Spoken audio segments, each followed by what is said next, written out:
అరే ఏమైంది? ఒక మనిషికి పిచ్చి కుక్క కొరికింది.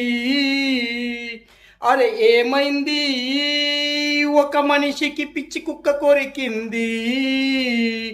ఇంజెక్షన్ ఇవ్వకుంటే ఆ మనిషి చచ్చిపోతాడు. అందుకే మానవత్వంతో నేను ఇంజెక్షన్ ఇస్తున్నాను. అరే ఏమైంది? ఒక మనిషికి పిచ్చి కుక్క కొరికింది. అరే ఏమైంది? ఒక మనిషికి పిచ్చి కుక్క కొరికింది. మానవత్వంతో ఇంజెక్షన్ నేను ఇస్తున్నాను. అరే ఏమైంది?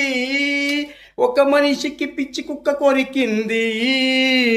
అరే ఏమైంది? ఒక మనిషికి పిచ్చి కుక్క కొరికింది. మానవత్వంతో ఇంజెక్షన్ ఇస్తున్నాను.